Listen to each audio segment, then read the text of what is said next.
All right, what's up? What's going on, everybody? Sorry, hold on, let's see. All right, what is going on? And I didn't switch over this thing. Sorry. I swear today has not been fun today. Today has not been good. It's April Fool's. I had a stream, like the earlier stream did not come out and it was just a mess. So again, please send some grace over to your boy because it's not working. What's going on, guys? What's going on Instagram? So all right. Hopefully this one will go smoother.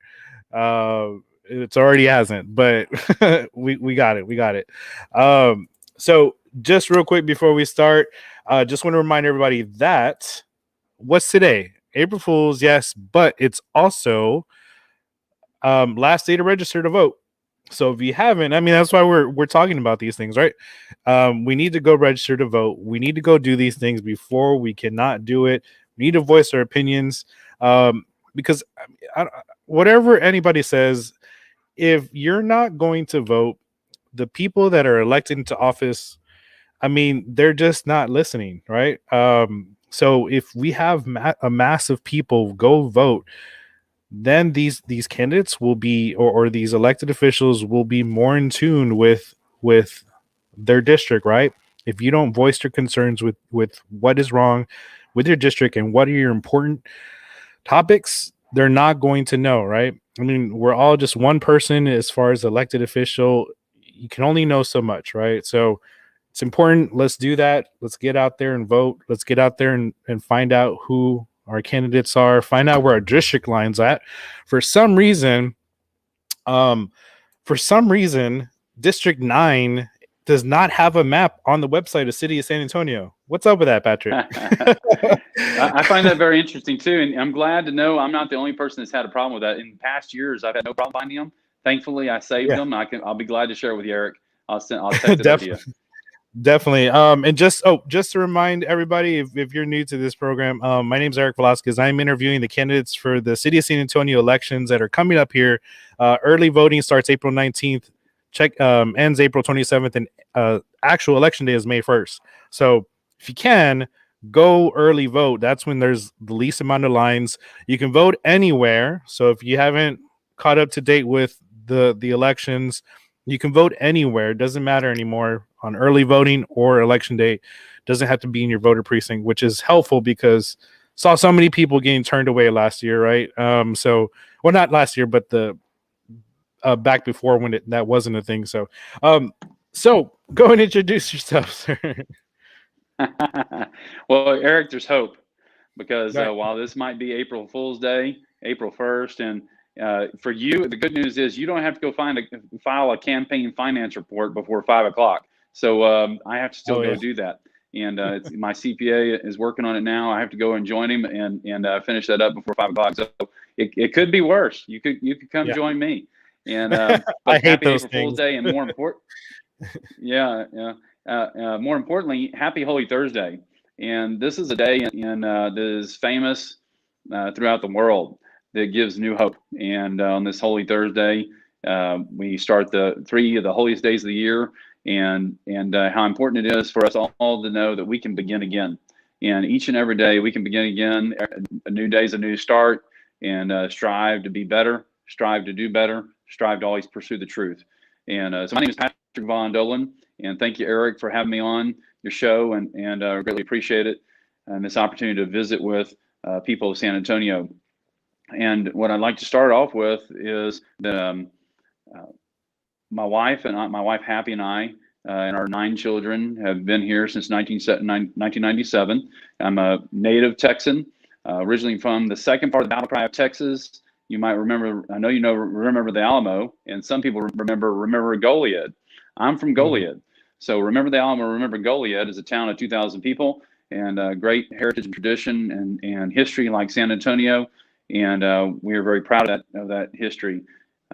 So I met my wife at Texas A&M University, and we both Aggies, both class of '92, and we got married. And she came back here to her home. She was Churchill High School class of '88, and we moved back here and have been living in the same area ever since. And we've become very active in San Antonio. Been active wherever I live. I come from a family of public servants, and I would say that and I think all people start out this way, but I've been blessed with great examples in my life, from my dad, who's a state rep for 14 years, to my grandfather, who was on the San Antonio River Authority Board, representing Goliad County for years, to aunts and uncles who served as county commissioners, who served as tax assessor collectors, and the like. So used to the pressure and the demands of life of public service, but strive for selfless public service like they did. So I had a great example in them, and I want to thank them publicly for that example. Um, my my business partner, I'm a partner of a financial planning firm. We do fee-based financial planning primarily for physicians. And so what we do is we create financial plans. We help them mitigate debt, risk management.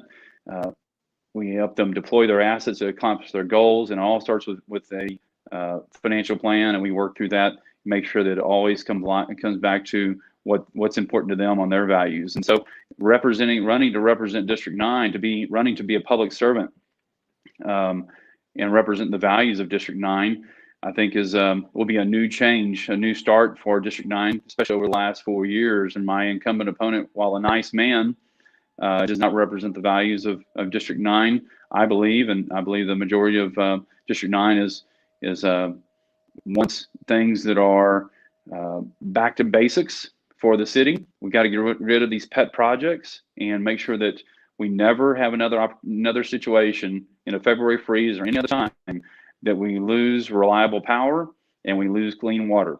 And we have to get back to basics and avoid these pet projects. We have to get back to business. We have to make sure that we're avoiding and fighting for businesses to remain open and stay open. If businesses are not able to stay open, we become dependent on the government, and how important it is to make sure that we have our freedom and our independence, because people derive their dignity and self-worth in many cases from what they do for a living. And in my case, helping people. My greatest satisfaction comes from helping people accomplish their goals. I look forward to doing that on City Council for District 9. And the other is make sure that the government doesn't shut business down. Business owners know best whether or not they're essential or not. And I can tell you from being a small business owner myself that keeping my doors open and our business doors open and be able to provide for our clients so we can make money is essential to my family. And because we're not going to the government for a handout in that regard. And I think most people are in the same boat. They want to be able to provide for themselves and their families, and they want to be able to work. And we need to make sure the government provides a safe place to do that, have that public safety infrastructure, safe roads and streets, and so we can get to work, church, school activities, our children's activities safely. But then otherwise, government needs to get out of the way. And then back SA Blue, the third part of our platform is make sure you get out and vote against Proposition B. And Proposition B is one that's seeking to defund the police by disbanding their collective bargaining. And then Proposition A is trying to give the city council wants a blank check so that they can issue bonds for any reason, whether it's for infrastructure or not, and without voter approval.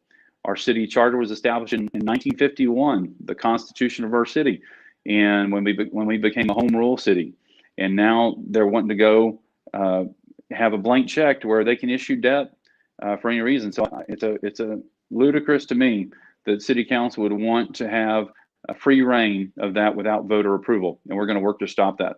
So vote against Proposition A and B to save our city, avoid unnecessary debt that citizens don't approve of, and then also back our blue because public safety is the core service of the city of San Antonio. So with all that being said, conservative values matter, and we are here. I am the proven conservative candidate in the race for City Council District 9.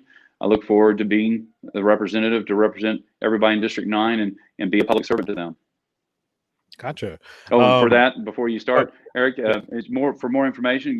People while they're watching, they go to votepatrick.org, votepatrick.org, and that's on social media as well as our website.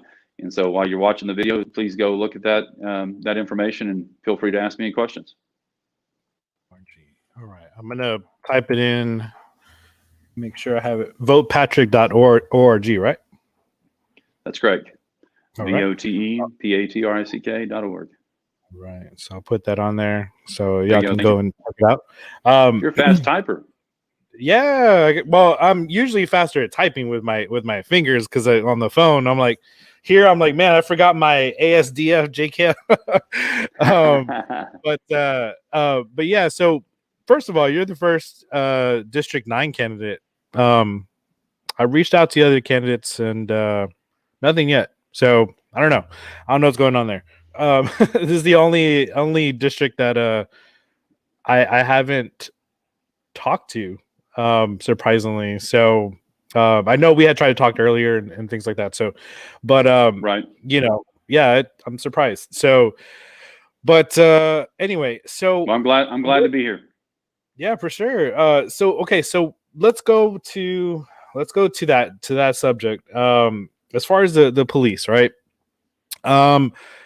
Where, I mean, do you think that in your eyes that SAPD has nothing to worry about, or we don't have anything to worry about as far as accountability goes?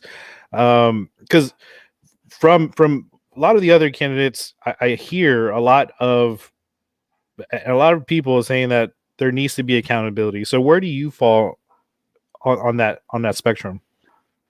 Well, we all have. If we're serving the public, we have to be accountable. I'm accountable to my wife. I'm accountable to my business partner.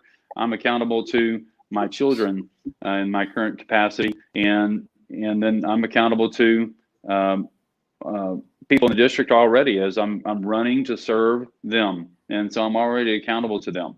And so yes, the police are accountable to the city and particularly the people they serve, and they are here to protect and serve, and the overwhelming majority of them do just that. Yet it's important to understand for your viewers that this Proposition B that's on the ballot has nothing to do with police accountability. And they are being, it's a bait and switch tactic. They're saying it's about accountability, but it's really about defunding the police. And we all need accountability. We all need to be working to reform ourselves and improve. And as I said, today's a great day, even though it's a hard day with all the different glitches and everything you're experiencing and demands we have this day. But it's a new day to begin again. And so we need to look to reform ourselves and improve ourselves every day. And the police certainly are in that same boat. And I would say with all sincerity and 100% certainty that the good police officers, which are 99% of them plus, want the bad police officers out of there as bad as we do. But this particular ballot, and I'll read it to you if you'll let me. Have you read the ballot language, Eric? Yes. Have you seen the ballot language on it yet? Yes. If you'll indulge me, let me read it to everybody real quick since it's coming up. If you don't mind, is that okay? Yeah, go. This is your platform. Okay. All right. So Proposition B, repeal the adoption of the state law applicable to the City of San Antonio police officers that establishes collective bargaining if a majority of the affected employees favor representation by an employees association, preserves the prohibition against strikes and lockouts, and provides penalties for strikes and lockouts. So that's the English. They have it in Spanish as well, and you can vote for or against, and I highly encourage people to go vote against this. So let's just tear it apart real quick. What they're talking about is Local Government Code 174, and 174 deals strictly with collective bargaining. And I've had many conversations with people and pastors of different churches as well. And my comment to them is, do we have a right to assemble? The First Amendment guarantees the right to assemble. It also guarantees us a right to freely associate, out of our free will to freely associate and create organizations that are good for the individual, encourage development and encouragement of other people to participate, and are therefore good for society. And so out of free will, the police officers have come together and formed an association. Some people call it a union. It's technically an association in the state of Texas, and they freely do that. And then they have that ability to come together and have dedicated representation to negotiate with the city. And that's their right. It was actually granted to them by a Texas state statute. It was a law passed in the state of Texas, and then was ratified here by the citizens here in the city of San Antonio. I believe, don't hold me exactly this, but I think it was 1983, and where the citizens ratified that and that state law here, and that's the way it's been since. And what that does is that collective bargaining allows them basically to have professional representation collectively for all the members, and to negotiate the best they can with the city. And the city is big government. And while I'm a conservative and I'm against, I stand typically, there was a time and place for unions. I'm not a fan of unions as a general rule, but this is big city government. And it's over $2 billion annual budget per year. And you're dealing with lots of zeros and lots of demands to meet a balanced budget as required by law. And so police deserve dedicated professional leadership to negotiate that on their behalf, and the city needs to do their part to negotiate as well. But that collective bargaining helps police have the best equipment. It helps them have the best overall compensation package. But one of the most important things there is that collective bargaining is essential in making sure they have the best and most up-to-date and latest equipment to help them protect and serve us. And public safety is the #1 core service of a city. And so this is important that people go vote against this. And yes, we still want to have accountability. Yes, there still needs to be. And I would tell you, we would have this particular proposition does not deal with accountability. It deals with defunding the police by disbanding their collective bargaining. So, if y'all are following it right now, as far as with the collective bargaining agreement that they're trying to do now, the city has been kind of locked and not going forward with the current agreement right now with SAPD regarding disciplinary issues. So, okay, so this is part of the collective bargaining agreement itself, right? So, because they're trying to deal with the issues of disciplinary actions, right? So if you remove that away, if you remove the collective bargaining, then what will happen as far as you know? Okay, well, we can look to Austin for an example of what's going to happen, because Austin defunded their police force by $150 million. And so they've already defunded them, and they've transferred that money around. One of the things they're doing is buying another hotel for homeless. And while we need to help the homeless, buying them a hotel is not going to be the remedy that needs to do that. We need to engage the faith-based communities, nonprofit organizations, charitable organizations, and individuals to help with the homeless. The government is not the best suited to help homeless. It's the faith-based community and nonprofits to do that. But I mean, so but to be honest with you, I mean, that has not been working, right? I mean, we have plenty of churches, but it's not helping. No, Eric, it hasn't been because the city government has taken all the dollars. So I'll give you an example that one of the things that this is related, it's a little, not exactly with the homeless, but let's talk about seniors. So there's what's called an Older Americans Act that's federal dollars that comes into the city.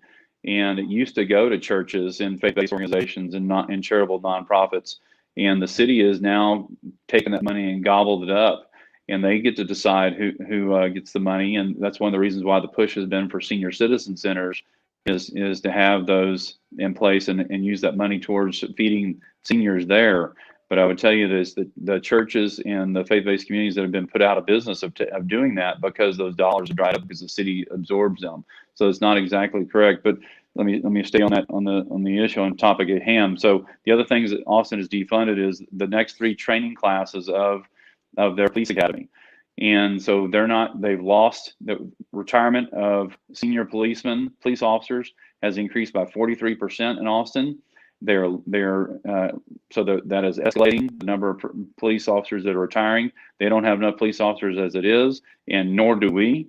And it's escalated their retirement rate. It will do the same thing here in San Antonio. If we lose collective bargaining, you have 630 police officers who are eligible for retirement, and you'll see an exodus with them very rapidly. We don't have enough police officers as it is, with a little over 2,300 police officers to cover over 500 square miles of city, 1.5 million people. And so we need every police officer there. Public safety is the number one priority of a city. Provide core services for that in infrastructure, water and electricity. So it will dramatically change that. And I would tell you that everybody, if Proposition B is approved, and hopefully it won't be, but everybody needs to make sure they have the license to carry and be able to defend themselves, their loved ones, and their property and their neighbors, and no self-defense, because we don't have enough police officers on those streets now. We certainly won't then. And we're going to see a dramatic change in the quality of life as a result of a lack of public safety. And so that's why it's so important for people to get out and do this. We can deal with, we always need to be in, like I said, we always need to be looking to reform processes and everything. And the city of San Antonio is riddled with broken processes. It's not just in police force. If it's there, the city of San Antonio has broken process after broken process, whether it be violating state and federal immigration laws or violating the state constitution by passing things like the mandatory paid sick leave that dramatically and adversely impacts business owners like me. And so we have to make sure that all broken processes are reformed and put back together. So it's not just one area of the city; it's all areas of the city that we have to look at. And so it's imperative that we as my son Jack, who's 11 years old, I was telling him about the issue, and he goes, "Dad, I don't understand why anybody would want to defund the police. Those people save us every day." And I said, I completely agree. And so we may make sure we have the back of those who protect and serve us, and then we work towards any improprieties after that. They're in the middle of negotiations now, and it's going to dramatically impact their ability to have the equipment they need to make sure they can protect and serve us the best. Gotcha. So okay, so let's be fair. As far as with, because I'm a small government person, like, for sure.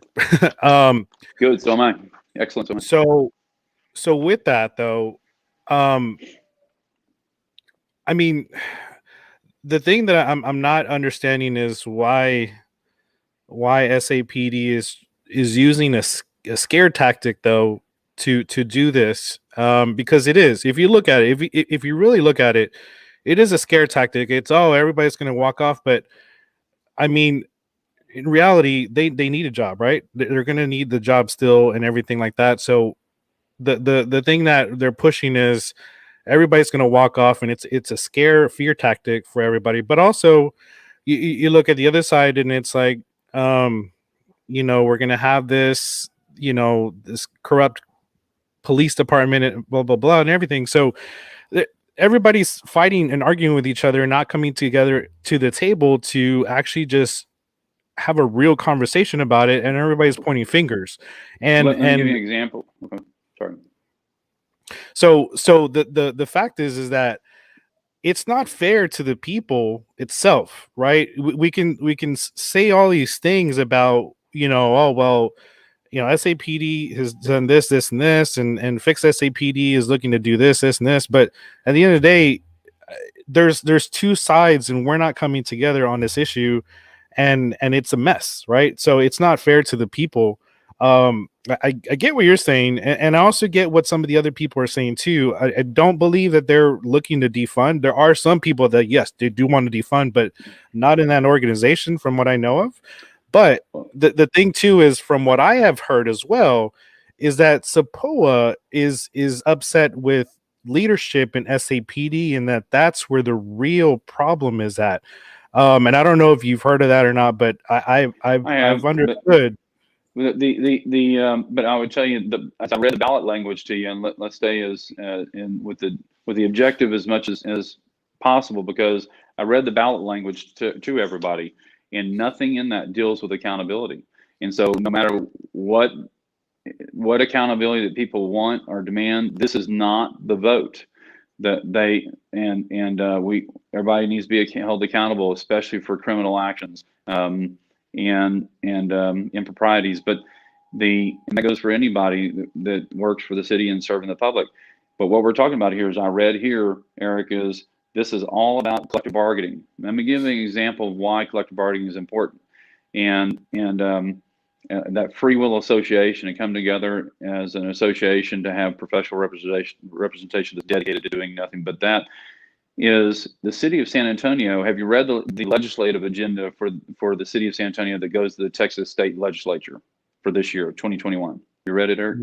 No, I just read the 174 itself. Okay, so that's local government code 174. So that actually came from the state legislature, but the city passes what's called a legislative agenda every year that the state legislature is in session. So 2021 state legislature, both the House and the Senate are in session, and one of the major topics is redistricting and different things like that. But they're taking on things like annexation. They're taking on all sorts of things, and believe me, they're hearing about police accountability as well up there. But the city of San Antonio has professional representation before the state legislature. In my view, it needs to be the elected officials going up there. The mayor and city council need to go to Austin, to the Capitol, and lobby or make an argument on our behalf as the elected officials representing us, not having taxpayer-paid lobbyists go to Austin to represent a legislative agenda that the city council passes. So it's a fundamental difference between me and my incumbent opponent. My incumbent opponent thinks that, in matter of fact, he was telling us at a meeting, on a Zoom meeting back in February, saying, you don't want the city council mayor going up to the state legislature to on your behalf. You want to have paid professional lobbyists. I'm saying, no, I don't. I want to have the elected people who are elected by the people, to go up there and represent us. And that's professional representation. So basically, they've taken the city and make it a collective bargaining out of that, and then they use our tax dollars to go up there and hire professional guns, hired lobbyists, go up there and represent a legislative agenda that the mayor and city council pass. That's really no different than collective bargaining. That's what's on the issue here. It's nothing about accountability. If it was about accountability, I'd say, why are you not representing the heritage and the values of San Antonio? Because if you read the legislative agenda, it is filled with pet projects and ideological based stuff. And one of those things is taxpayer paid lobbyists. And so the city itself wants to have a collective bargaining, taxpayer paid lobbyists to go up and argue on their behalf, so they don't have to go up to Austin. And yet they don't want the police to do it. The other ironic thing is that on Proposition A, and that while they want to take in Proposition B, they want to take funding away from police in Proposition B. In Proposition A, City Council wants the voters to give them a blank check to do what they want to do without voter approval. Do you see the dichotomy in that thinking? And here they want to take funding away from police here, and over here they want all the funding with no accountability. So the same accountability that these people are arguing for, and they deserve to have, there needs to be accountability. there's going to be no accountability in Proposition A if Proposition A is passed, because it's going to give City Council a blank check to pass bonds for any reason, not just infrastructure. It's ludicrous to think that they would want the voters to not be involved in passing bonds that create debt for the city. We're over $6.42 billion in debt as a city already. I plan to take my financial background, my financial planning background, and what I know, take that financial science down to City Council, help reduce our debt, help plug the holes, help fix broken processes, and be able to deploy our assets in a way that we're a much more efficient city, that we can take care of our core services, take care of our fire and police, and in a good way, have the contract they need, but most importantly, have the equipment they need to protect and serve us. And then we can do the core services of San Antonio, make sure that CPS Energy and SAWS can never be allowed and never fail again, and like they did in the February freeze. They failed to provide clean water, and they failed to provide reliable energy. And one of those things and moving on to another topic in that regard is these pet projects and this ideological progressive agenda that they're seeking, where they want to shut down all the reliable sources of energy. For example, the JT Dealey coal power plant that was shut down in a year instead of over a 15-year period. It was shut down in a year. And if that power plant had been in operation in February, 80,000 more homes would have had power in San Antonio. We had people freezing. We had people that couldn't get water because the energy, that there was no electricity going to the pumps at SAWS plants. And so we had real problems where the city failed in a major way, a cataclysmic way, in delivering its core services to the residents of San Antonio, and that's unacceptable. We have to make sure that never happens. My incumbent opponent thinks that, oh, we're gonna solve that by adding 2 more board members to the CPS Energy Board. Well, that's ludicrous. We need to make sure the CPS Energy Board is accountable to the people of San Antonio, and because right now the only person that sits on the CPS Energy Board that was elected by the people is the mayor. And that's not enough. We need to have people that were elected to serve the people of San Antonio. They're accountable to the people of San Antonio. The same accountability that all these people are screaming for with the police. We need to have it consistent throughout the city. And we have to have people on the CPS Energy Board and the SAWS Board that are accountable to the people of San Antonio, because right now they're not. And nor was ERCOT. And so if we want accountability, let's look towards having it across the board and being consistent. Because Proposition A deals with a blank check for City Council to have for no accountability. And Proposition B has no accountability measures in it, but they want to defund the police. So we go vote against both those things. And so I hope that helps give some example and clarity. It does. So here's the thing, though. ERCOT has qualified immunity, right? Is that an issue? ERCOT an issue? Well, for the people of San Antonio, CPS Energy is the issue. They didn't do their risk management, and that's part of my business. Part of our financial planning work. We plan for bad times. We plan for bad things happening. It's called risk management. And the city of San Antonio, with lack of oversight, lack of accountability for CPS Energy, CPS Energy failed to have backup reserves. And they didn't buy it in low times, and instead they had to buy natural gas when it was at all-time highs. And we're all going to pay for it. It might not be now, but it might be after the election. It might be a few years from now, depending on how they handle it, and depending on who gets elected on May 1st. But that's a lack of accountability, and that's where we need to be concerned about as citizens of San Antonio. Is that how did CPS Energy fail us? And how can we make sure it doesn't happen again? And one of those things is making sure that we have backup storage, we have what we need in reliable sources of energy, while we always work towards clean energy. We always want to work towards that, but we want to pursue all alternative and reliable sources of energy. And one of those things that could have done it for us was the coal power plant that was shut down in a year instead of over 15 years. Yeah. And that's because of another ideological vote. My incumbent opponent and the mayor in 2017 passed the Paris Climate Accord resolution after Donald Trump, as the 45th president of the United States, pulled the United States out of the Paris Climate Accord. In my view, a good decision, because it's very onerous on the United States, but not onerous on China. And we are a clean nation. We all want clean water and clean energy. We all want to work towards that. We want to have alternative and reliable sources of energy. We all want that. And when they voted, the city council and mayor voted, majority of them voted to put us in the Paris Climate Accord. That gave the direction to CPS Energy to shut down the coal power plant in 1 year instead of over 15. And that plant would have been in operation. It would have powered 80,000 more homes. And that's about 20% of the number of homes under CPS Energy that receive power. And that's unacceptable. We cannot let that happen again. Yeah. So, I mean, and Don, no, I don't think police are corrupt. I'm trying to ask some genuine questions because, I mean, there's a lot of things that, are on a lot of people's minds. And so, here's the thing with people doing with this new prop that's coming up. I think it does send a clear message that something needs to be done. Nothing's being done currently to really fix this problem of accountability, right? So I think even if this doesn't pass or whatever it is, if it doesn't pass, I think we really need to start looking at what is the problem, right? So I think hopefully if people can really start seeing that, okay, well, there is a problem here, we need to fix something because nothing is getting fixed right now, nothing is changing, everybody is acting like everything is okay, then that is an issue, right? Because there are some obvious issues, especially for people of color, people minority, and that's a hard thing to have to talk about, but it's true. But also you look at the green energy.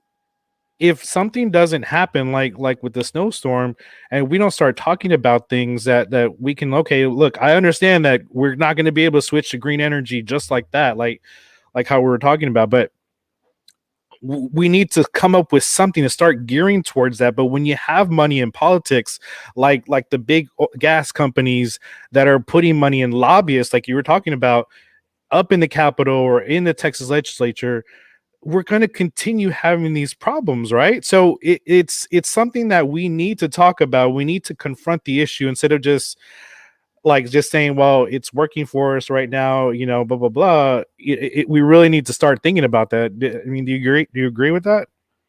Well, I think I answered that for you before. Yes, Eric, I agree with that. I think I answered that for you before, saying that we need to be looking to reform ourselves individually on a daily basis, and as a representative of the people of District 9 and in the city of San Antonio, if I'm elected, which I think I will be, then we definitely need to do that and look for reform in all areas of the city. It's not just the police. The city of San Antonio has had broken process after broken process, and that gets us into frivolous lawsuits.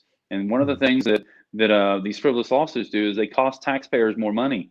And therefore, when it costs us more money, we can never get a tax break. One of the best things we can do as a city is look for ways to help people keep more of the money that they earn.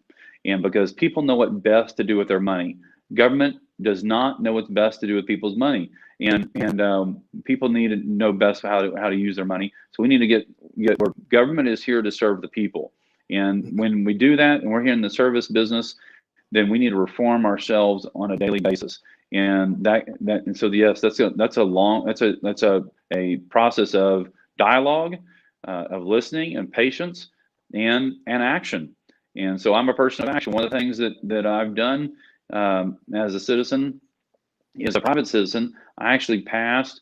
I'm the only candidate running for office, I think maybe across the whole ballot, but certainly in District 9. As a private citizen, I passed a city ordinance on December 17th, 2015, with the help of a lot of people and the grace of God. But we passed the very last vote of the year was a vote to help protect property rights, private property rights, property home values, and the sanctity of family home life, and from being intruded on by big business that had no business being next to or adjacent to established residential neighborhood or any neighborhood for that matter. And so we did that in 2015. Now I'm the lead plaintiff in the lawsuit against the city of San Antonio over the banning of Chick-fil-A from the San Antonio airport. And that was a ban that was orchestrated by the mayor and District 8 and District 1 city councilmen, who are so obtuse about their remarks and comments that they made from the dais in open session about Chick-fil-A. and that were really discriminatory, that broke the First Amendment, or discriminated against the deeply held religious convictions of the owner of Chick-fil-A and his right to be able to give to Christian charitable organizations like the Salvation Army and Fellowship of Christian Athletes. And so when the state legislature passed a law 2 years ago called the Save Chick-fil-A bill, that became the Save Chick-fil-A law, and Governor Abbott signed it into law, myself and 4 other gentlemen used that law to file a lawsuit against the city for the discrimination against a business owner that has deeply held religious beliefs about the traditional definition of marriage, and his ability to give to whatever charitable organizations he wants to give to, and without being discriminated against by the city of San Antonio or any other government entity. And every business owner, including yourself, Eric, should be very concerned about government getting involved in mandating how you can run your business, and telling you that your own conscience rights do not comply with the city, and therefore we're going to ban you, or because you give to certain charitable organizations, is reprehensible. And so we couldn't stand idly by, and we won at district court here locally. The city was flabbergasted and appealed to Fourth Court of Appeals, and then they won at Fourth Court of Appeals, and we appealed to the Texas Supreme Court on November 4th of last year. We've been waiting for the city to respond. They've been given 2 waivers, extensions, but they won't. I don't think they'll be granted a third. But they're trying to drag this issue out after the May 1 election, because it'd be very bad for the mayor and city council, especially District 1 and District 8 city councilmen, for their reelection. But you talk about accountability. Here we have a situation where, as a private citizen, myself and 4 other men have taken action to hold the city accountable. So I want to tell you that I'm completely committed to accountability, whether it be with the city manager, police chief, the police force, the development services department, or any other department of the city of San Antonio. I'm all about making sure that people are held accountable, as well as myself, and to be held accountable. My wife does a great job of holding me accountable, and my children as well. So we have to be about accountability. So those frivolous lawsuits, and unfortunately, this lawsuit is costing the people. The city's tab right now is about $1 million in trying to fight our lawsuit against the Chick-fil-A, their banning of Chick-fil-A, in which we had to respond and hold them accountable that they broke the First Amendment. They discriminated against a privately held business. And we, as a business owner, they're coming after us next, for whatever they don't like that we do. And so we can't sit idly by and not take action in any form or fashion that we can do that. They don't want to be held accountable. And so we're going to help hold them accountable, and that's the citizens' job, is to do that. And so I encourage anybody to look at search my name, Patrick Von Dohlen, and Chick-fil-A and airport, and then they'll find the legal documents that to read about. But we can't sit idly by and do that. The lawsuit over the police chief and his participation, being instructed by the mayor to go and release the 18 individuals that were here illegally in December 17 in the back of the 18-wheeler and were dispersed into society. That's lawsuit has cost us, I believe it's more than $2.5 million now. And so these are the kind of lawsuits that are from broken city processes that cost taxpayers more money. We have to correct those. We have to reform those, hold those people accountable, and make sure that didn't happen, because that'll save us money. Then the people of San Antonio can get tax breaks, and that's what we need to look to do. Gotcha. Speaking of money, saving money, have you ever looked at ranked choice voting? And for the people who are watching, if you haven't heard of ranked choice voting, basically it's basically an instant runoff. So especially with races like in D2, D3, D5, or even the mayoral race, you have so many candidates on the ballot. With ranked choice voting, the way this works is you rank each person from 1, 2, 3, 4, 5, or you could just put 1. It's up to you.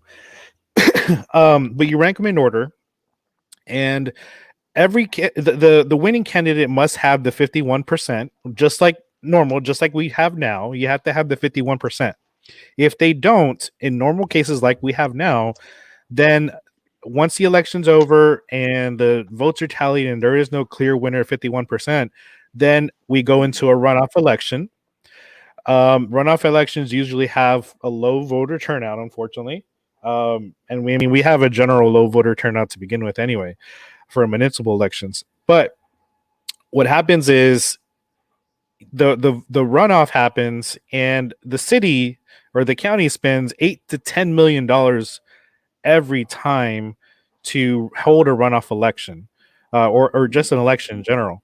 So with this ranked choice voting, it triggers what's called an instant runoff, and so it goes in rounds. So if there is no clear winner on the first round, you don't need to vote more than once. This is just once, and then if your top person doesn't get the 51%, then we go into round two, and then your second vote, those votes get tallied over to the round two, and so on and so forth until there is a clear winner. And so again, this would help save the county so much money itself, the city so much money, because one, you're not having to look for volunteers, you're not having to have a runoff election, and you have more people being able to voice their opinion on their preferred candidates in order. Also, it would encourage candidates to work together in a sense. I mean, I'm not saying to work together completely, but work together to where they would want to try to get somebody else's second vote, right?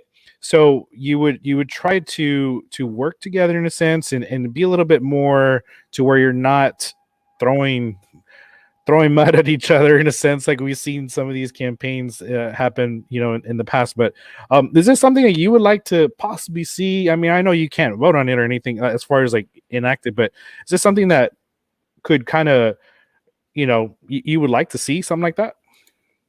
Well, in all candor, I'm not familiar with this, and certainly open to dialogue about it.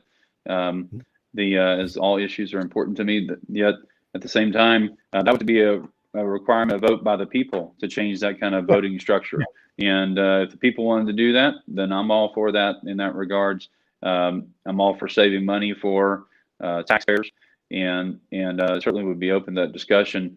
I think there's a lot of education that has to go on with that. That the city of San Antonio has been guilty of putting out propaganda, not education to voters, including with these propositions A and B on this ballot.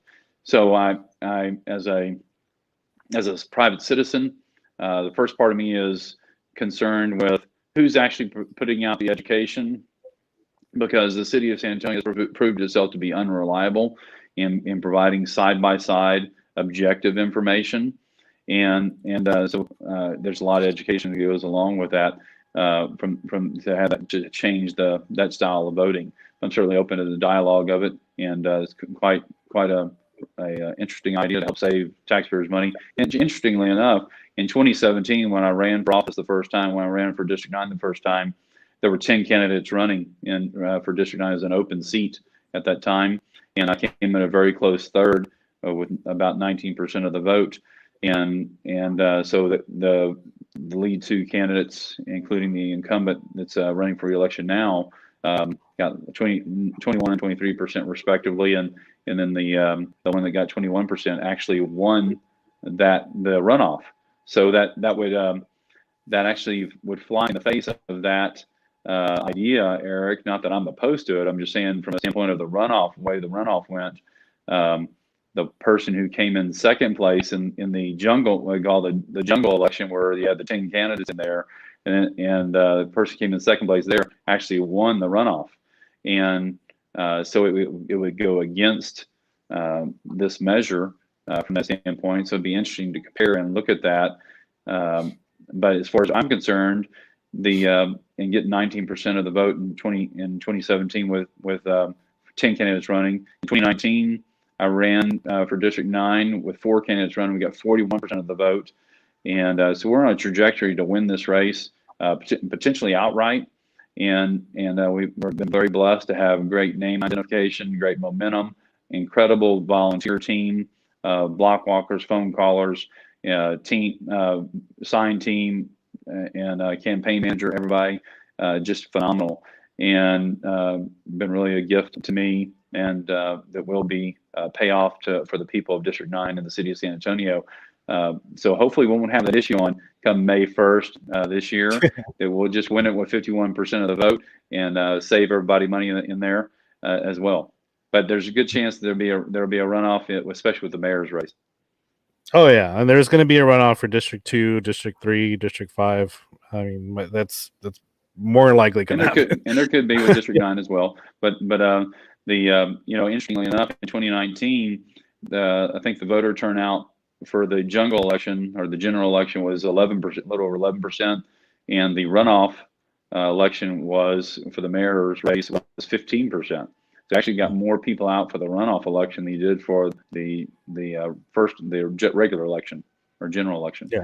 And so it is interesting when it gets more heated, like you said, people tend to turn an eye towards it because a lot of people will tune out city politics. But yet we all know that all politics is local, and a lot of the stuff that's happening on a federal level is impacting San Antonio, and a lot of legislation and ordinances being considered here are the same now as what's being considered at a state and federal level, and especially now with the increase of the number of illegal immigrants coming into Texas. And now we have approximately 2,000 or so young males, young men and boys at the Joe and Harry Freeman Coliseum that's owned by the county. It's really upon us now. And because we have to make sure that we are abiding by, as a city, abiding by state and federal immigration laws. Do federal immigration laws need to be reformed? Absolutely. That's another reform that needs to be done. And to make sure that there's a path for legal migration of people that have been vetted and would be good for us to have as residents of San Antonio, Texas, and the United States of America. But coming in illegally is unacceptable, and we need to make sure that we abide by those state and federal laws and not be a sanctuary city. And we even had that's part of the lawsuit with that situation I explained in December 2017 when the 18 people were in the back of the 18-wheeler. And what's happened there, it's costing taxpayers lots of money because the Texas Attorney General is suing the city, the police chief, and the city manager over breaking state and federal immigration laws. And that harms all of us. And so we need to be very concerned about that. And people have a right to migrate, and our government has a right, duty, and obligation to regulate our border and to know who's coming in and out of it, and for the benefit of the citizens here. And so there's a delicate balance there, but that's a city of San Antonio, another broken process for the city of San Antonio. We've got to reform the city of San Antonio in total, and it's not just the police that need reforming; it's the whole city. Yeah, no, I agree. I agree. The city is it's messed up. There's criminal justice reform. There's a lot of different reforms. School reform, and there's so many things. But well, yeah, so on reform, Eric. Every 5 years, the city is supposed to have a what's called a 5-year Unified Development Code review. And last year, because of the COVID pandemic, they didn't have that 5-year review. And that is actually part of the process that I led the effort on in 2015, starting in January 2015, going through to that vote on December 17, 2015. The whole year, we were actively engaged in going to numerous committees: the Planning Commission, the Zoning Commission, the Planning Commission Technical Advisory Committee, the Building Related Fire Codes Appeals Advisory Board, all these different boards and commissions presenting this case and part of the Unified Development Code process, the 5-year review that we were integral to. And so I have already exhibited as a private citizen how integral accountability and reform is. I've participated in the process as a private citizen. I've given up my livelihood and income that impacted my family as a result, and because of the amount of time we have taken to help families in the city of San Antonio, and I'm willing to do it, and I did it cheerfully, and I'm willing to do it again, and that's why I'm running to serve the people of District 9. Gotcha. Toughest question of the day. What are your top 3 small business restaurants in District 9? In District 9, well, you're gonna get me because my Tuesday, my Taco Tuesday favorite is Taco Palenque at North New Braunfels and Loop 410, but that's right inside District 10. And the for District 9 is obviously you can't beat. I love Mexican food, and and I love steak, and so I always look for local places and to eat at. And so you can't go wrong with La Hacienda de los Barrios, which is up by my house on Redland Road, to Alamo Cafe, another local hometown favorite, to Roofies, and Mexican on Blanco and West Avenue, and they're great. So I love local places. I love, some people call them hole in the wall. Some are nicer than others, but it's hard to beat when you can go there. And my eating habits have changed and need to change more, as my children like to give me a hard time about that. But where I'm eating more whole food and salads, and not as much chips and everything, so it's hard to do that. But I gave up chips for Lent, and so I'm looking forward to having some good tacos on Taco Tuesday next Tuesday with some chips and queso and salsa. But as far as and then steak places go, favorite. The Saltgrass again. I look for local places, and I love places like the Barn Door and local establishments is what I like to go, because you know what, that helps the people here as well. And while Barn Door is not in District 9 either, it's in District 10. Have you been in Blanco Barbecue? I have been in Blanco Barbecue. I like Blanco Barbecue a lot. I have not had a steak there though, and but I need to try it if they have a steak there. But they have great barbecue. Thank you for mentioning that, because I do frequent Blanco Barbecue, and I'm there at least once a month, if not more. And Blanco Barbecue has excellent food. They're in the heart of District 9, and right there at Blanco and over by Churchill Estates. And so a fantastic restaurant. There's so many great ones. I'm gonna get in trouble. You're gonna get me in trouble, Eric, for not letting me mention all of them. But it's all love. They got it. They'll be. What are your favorite restaurants in District 9?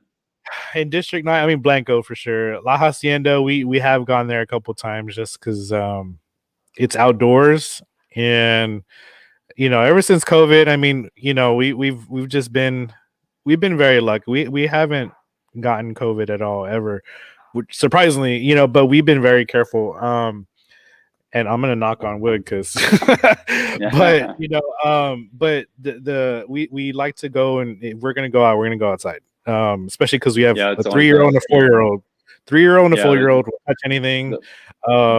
So the first time I saw my, thank you, but the first time I was like, I realized like my daughter, she had picked something off the floor at the Freeman Coliseum and like ate it. And I was like, no. So more than 5 seconds. Well, no, not there. Not there. It was at a circus. It was one of the circuses. And you sure that was food? I hope so. Yeah. Well, the other, and for hamburgers, of course, hard to beat Chester's for hamburgers. My children love Chester's, and the one on 281 Thousand Oaks, family owned. And but my son, who's now 22, my oldest son, who's 22, drew a picture, I don't know, 14, 15, 16, 17 years ago, and it's on the soda fountain, the Coke fountain drink where they pour out all the Cokes and everything. On the backside of they still have it taped up there now. It's been there for more than a decade of his picture he's a very artistic young man, and so he drew a great picture of their hamburger as he loved it, and put it up there. It's still up there to this day, and so we love their hamburgers. So also, Longhorn Cafe has great burgers, and they have good chopped steak as well. So we like those, and Willie's. Those are all great places that we enjoy. My wife's favorite thing to do is go out to eat. With 9 children, she'd much rather go out to eat than prepare food, and so we like to frequent lots of different places. Is Biggs in District 9? Or is that District 8? Biggs is in District 9, yes. Okay, and, that's it is. And we had, matter of fact, thank you for mentioning Biggs. We had our campaign election watch party in 2019 there. That's where we had our election watch party. Good chance we could be back there again. It's a nice environment. They had TVs everywhere, and while it wasn't outside, the kids and everybody could go outside and play in their little play area, and while the adults could stay in there as well. So But there's lots of great establishments.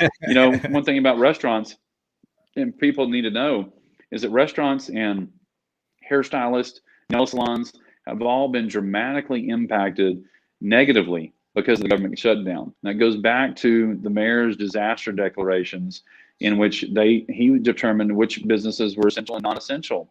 And again, I go back to saying that these restaurants and the nail salons, hair salons, everything, they know best if they're essential or not. And I can tell you they are, because they can't provide for their families if they're not working and their doors aren't open. And so these restaurants have been dramatically impacted. Louis Barrios, who's a friend of mine with La Hacienda de los Barrios, they called me up, and we had our kickoff event for this campaign at La Hacienda de los Barrios. And right next to him is a great family operated business, a barbecue place called Burnwood 68. And Burnwood 68 has excellent barbecue, and I highly recommend it. Go see them as well. If La Hacienda booked, I don't know about the karaoke though. I heard some karaoke. I've heard about that. I know. I have some of my neighbors from my neighborhood go there and sing. They asked me to come there the other night. Said, like, you don't want me singing there, but nonetheless, but these businesses have been so adversely impacted. I mean, 50% or more of their revenue is gone. That means that the employees, most young people's first jobs are at restaurants, and so these people don't have their spending money. They can't pay for their new car when they get their license. Whatever car they purchased, or you can't pay for their insurance. And they just can't function and can't be free. We're a people, a free people, and to do that, we have to be free and be able to freely operate our businesses, open them. If we want to open them, run them as we want to run them. These restaurants, we all remember the signs you say, no shoes, no shirts, no service. And that is emblematic of the business owner's conscience rights. And so you want to add no mask in there, that's the business owner's decision. If you want to wear a mask, wear a mask. You don't. It's your free will. But now with the mask mandate being lifted, but the business owner determines they no shoes, no shirts, no service, no mask, no service. You can either choose to go in there, or you can choose to go somewhere else, and it's your free will. But these businesses deserve to be open, and we can't allow a runaway mayor, to decide who can be open and who can't be open. Like, for example, the first 5 disaster declarations issued by Mayor Ron Nirenberg went unchallenged by anybody on city council that I know of. There's no exemption for houses of worship. We're entering the 3 most holy days of the year for Christians. And Holy Thursday today, Good Friday tomorrow, and Holy Saturday. And then with the culmination on Easter Sunday, where Jesus rises from the dead and we celebrate his resurrection. Well, the city of San Antonio is named after a saint named Saint Anthony. We have a deep roots in Christian heritage here, and Judeo-Christian heritage as well. But in the Christian heritage side of it, he's deciding who, or just excuse me, for any religious tradition, the mayor decided who could and could not be open, and there's no exemption granted for any house of worship. No matter what religion you are or faith tradition you were, no houses of worship were allowed to be open in the first 5 disaster declarations declared by Mayor Ron Nirenberg. And that's unconscionable. You know what? The liquor stores were open, all these other different stores were open, but in a time of pandemic, people needed God more than ever, and the mayor cut off access to houses of worship. That's unconscionable. As far as I know, nobody questioned him on it. That's another lack of accountability and a broken process, and I can assure you that would never happen again with me on city council representing the people of District 9 and all of San Antonio in this city named after St. Anthony, to make sure that people, whatever your faith tradition is, you have the right to go to your house of worship, and that nobody's going to prevent you from doing so. And the police are going to be around to help make sure you get there safely and have the confidence and peace of mind to know that you could be in there worshiping God safely, and knowing that the city is doing its part to provide those core services. Yeah, and I mean, there's always things that we can do to go around some of these situations. Like my church, we actually, they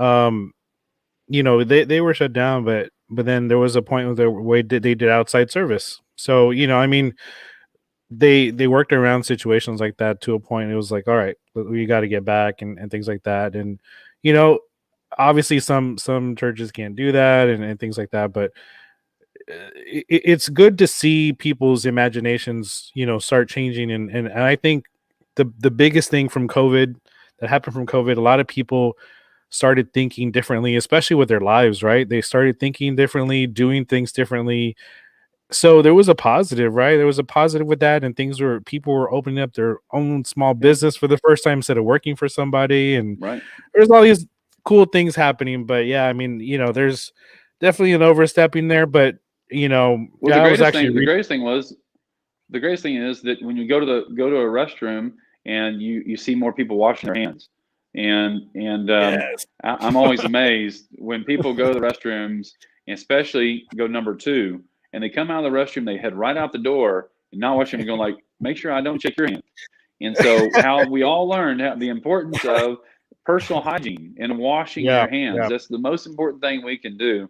And before, especially before we eat, before we shake other people's hands and intermingle with that. I mean, yeah. I just was always blown away by that. So it's been great. Well, That's been a good thing to see people take more care for that. yeah, and and regardless of whatever everybody's thing is about masks, I mean, I actually like it if you are sick, if you're sneezing and coughing, put a mask on. I think hopefully now this will give people a little bit more like self-conscious about wearing a mask. But I mean, if you think about it, you're like, man, people were just sneezing all over the place and all this stuff was coming all over the place. And yeah, you can cough on your elbow, but really, like, if you're sick, your nose are running, I mean, it maybe wouldn't hurt to put a mask on, you know what I mean? Well, So, might be good to stay home in that case, but well, that take too, care of yeah, yourself and certainly take the vitamin C and your zinc right. and your vitamin D and take care of yourself and lots of fluids, but maybe not even get Exactly. out at all. But that's it's again their free will. But that would be a good time to wear a mask, probably. Yeah, Yeah, definitely. So, but all right. Well, I don't want to take you because I know campaign finance reports, they suck, and I had to do them too, and I hate it. yeah. But I know you gotta go. But any last things that you want to say before we wrap up? Yeah, I just summarize what is important for your viewers and your listeners and followers to know is that my name's Patrick Von Dohlen. My wife Happy and our 9 children are love San Antonio, and I'm concerned about the future of San Antonio, not for just us, but for our children and our grandchildren, because at the rate the city's going, our city is going to be in massive debt. And the only thing that will separate us from Detroit is a growing population currently, but that won't always be the case. We need to make sure that we get back to business, get back to basics, and get back SA Blue. And so, most important thing there is out of that to start with is getting back to basics. We have to get back to the core services of the city of San Antonio and what the charter, the city charter, the constitution of the city set up for us to do and provide, which is mainly public service, infrastructure, and clean water and reliable energy. And that all comes first. And then get away from all the pet projects, whether it be a critter bridge, a District 9, or whatever else it might be that detracts from those basic city core services. So we got to get back to basics. And so once we're back to basics, at the same time we get back to business, make sure business can stay open, business owners can exercise their conscience rights to run their business as they see fit, with little government interference, and to make sure that they're able to operate and function and provide for their families and hire people, because it's small businesses that are the backbone of this city. And then getting back SA Blue, encourage people to make sure that the police we ratify again by voting against Proposition B that the police have a right to freely associate and they have a right to collectively bargain, and so that they're not defunded, they have the best equipment and continue to do that. And so we protect those people who protect and serve us, as my son Jack says, or save us on a daily basis. And Proposition A, go vote against Proposition A, because the city wants no accountability from the citizens. They want a blank check to be able to pass bonds for any reason and increase debt. And that's a terrible idea. The voters need to approve any type of bonds like that, especially for to continue a good credit rating. And we issue all these bonds and everything, then we will certainly lose our good credit rating, and it will subject us to greater taxation and harm to citizens. So we need to make sure we vote against Proposition A and Proposition B. So again, get back to basics, get back to business, and back SA Blue, because conservative values matter. Family matters in the city of San Antonio. We need to help continue the greatness of the city of San Antonio by protecting the dignity of each and every human being, the family, and promoting prosperity. And the way we get there is by reforming and make sure we have fewer broken processes and make sure that we have less debt and people have more freedom. And we need to make sure one of the ways we do that is we start with a property tax rate reduction and a tax break for the citizens wherever they can to have more money in their pockets. And government needs to be here to serve the people. So with that, please find out more information about me at votepatrick.org. That's votepatrick.org.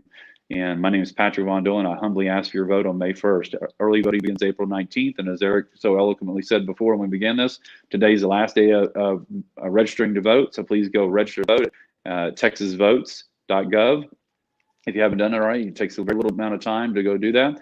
And so you're registered to vote today, and you can start vote on early on April 19th or on election day, May 1st. I'm an election day voter personally. I love the excitement of voting on election day, and so maybe I'll see you at the polls on May 1st.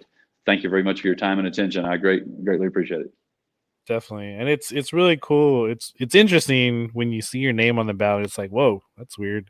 I don't know. Yeah. What's more interesting is it's humbling when people say I voted for you. I mean, it's really humbling. Right, exactly. How can people get a hold of you, volunteer, donate?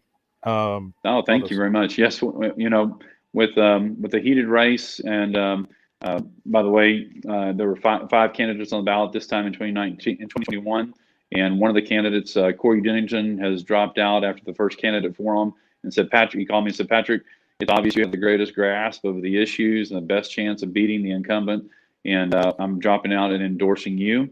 And so Corey Dennington, but his name is still on the ballot. I'm number 3 on the ballot, and a great number. And not only number 3 on the ballot, this is my a third time to run, and I think we have all the momentum, trajectory, and voting and name recognition and ID, and to win this race outright. But yes, we need money. First and foremost, I need prayers, prayers and safety, prayers for the safety of my family, prayers for us to stay the course and to continue to share the truth and never unabashedly, and never run away from the truth and from that and dialogue. Second, next to prayer would be precious resources of time, talent, and treasure. And we need volunteers for block walking, for phone calling, for having coordinate that. We need for, as I said, phone calling. We need people to help with mailers and hand addressing things. So there's all sorts of things you can do from your house, or come to the office and do that as well. And so the best way to do that is call the campaign line at 210-908-0033. And my campaign manager has that, Dina, and 210-908-0033. Or you can email Patrick at votepatrick.org. It'll get to me and her. That's probably the easiest way to remember, Patrick at votepatrick.org. And we'd love to have your help because we need lots of it. And we appreciate the maximum campaign contribution per individual to the campaign is $500 for anybody 18 years old and older.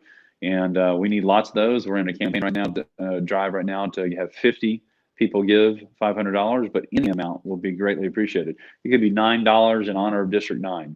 It could be $1. Any amount would be greatly appreciated. Unfortunately, the city caps us at $500, and for that, the people who can give are limited, and other people are stretch and give $1, give $9, and I really appreciate that as well. And Gotcha. that campaign contribution can be made online at votepatrick.org as well, votepatrick.org. There you go. Hopefully y'all got that, or you could just press rewind on the save the video there, and you can catch that. But all right, well, thank you, Patrick. I appreciate it. Good luck with those campaign finance reports. Hopefully your guy has already completed most of them. I'm hoping so too. Thank you for having me on, Eric, and I really appreciate the opportunity to visit with your audience. For sure. So thank you everybody for joining, and also the listeners. If you would also like to contribute to this live stream as well, you can do so as well by just sending it over to my Cash App down below. You can do that. I am doing this independently. I'm not working with anybody. So if you would like to do that, please do. Keeps the live stream going. we're almost done with the election stuff. So, I mean, there's not many other people that I have left to interview. It was a challenge. I didn't think I was going to get through all these, but I think we're at like about 60 or so interviews. Wow, And congratulations. That's all great an work hour for long. that's great, sir. Well, that's a dedicated service to the city. Thank you for your efforts. Yes, for sure, for sure. So, but thank you guys for joining. Thank you, Patrick, for just joining, taking time out, and good luck. And y'all have an awesome day. Yeah, go Maggies, and may God bless San Antonio. Yes, sir. All right, bye.